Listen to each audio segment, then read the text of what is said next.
This is VOA News. Via remote, I'm Marissa Melton. China's National Health Commission says mainland China reported 31 new coronavirus cases on Sunday, including one locally transmitted infection. That's a drop from the 45 cases reported a day earlier.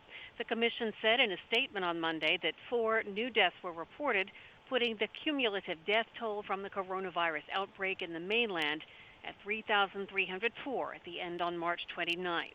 The total number of infections in China rose to 81,470. U.S. President Donald Trump has extended social distancing and other coronavirus fighting guidelines through April 30th, saying what has been done so far is saving lives. The initial 2-week period of government-recommended mitigation was set to expire on Monday.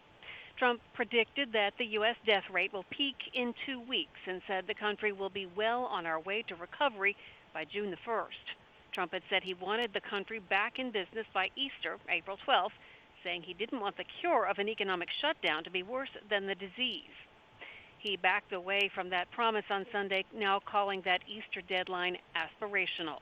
Trump's top infectious disease expert, Dr. Anthony Fauci, said the decision to extend federal social distancing guidelines was wise and prudent. He said what has been done to date has had an effect, although he stands by his previous forecast of more than 100,000 coronavirus deaths in the United States. The global total of confirmed coronavirus cases passed 700,000 on Sunday. North Korean state media says Sunday's test of super-large multiple rocket launchers was a success.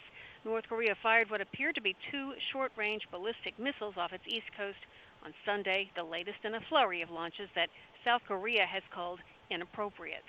This is VOA News. The husband of the jailed British-Iranian aid worker Nazanin Zaghari-Ratcliffe says his wife has had her temporary release extended for another 2 weeks by the Iranian government. She was among up to 80,000 prisoners temporarily released by the Iranian government in an effort to curb the spread of the COVID-19 outbreak in that country. As of March 28th, Iran has reported more than 25,000 cases of infections and 2,517 deaths. However, experts warn that ascertaining an accurate number of cases anywhere in the world is impossible because of the lack of testing. Zaghari-Ratcliffe has been detained in Iran since April 2016. In September 2016, she was sentenced to 5 years in prison for allegedly plotting to topple the Iranian government. She denies the charges, as does her employer and the British government. Saudi Arabia intercepted ballistic missiles fired by Houthi rebels in Yemen, the country's state news agency reported on Sunday. Citing a spokesman for the Saudi-led coalition fighting the militia, Saudi state news agency SPA reported that Riyadh intercepted 2 ballistic missiles over the capital, as well as Jizan, a city along the Middle Eastern country's border with Yemen, late on Saturday. 2 civilians were slightly injured due to the falling of the intercepted missile's debris as it exploded in midair over residential districts in Riyadh, according to Saudi civil defense spokesman Lieutenant Colonel Mohammed al-Hamadi. He was quoted by the SPA. The missiles were fired days after all parties in Yemen showed support for a United Nations call for a ceasefire, which warned that all parties must stop fighting as the world fights the coronavirus pandemic. The Afghan government has criticized the Taliban for rejecting Kabul's negotiating team for upcoming intra-Afghan peace talks aimed at ending the nearly 19-year war. Wahid Omar, President Ashraf Ghani's advisor, told reporters in Kabul on March 29th that the Taliban should not make excuses anymore to start the long-delayed negotiations.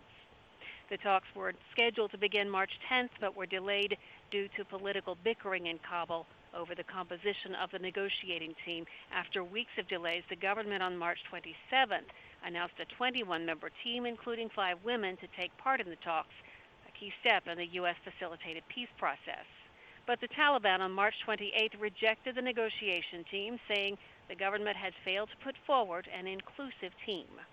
And voters in Mali went to the polls Sunday to elect members of the 147-seat National Assembly.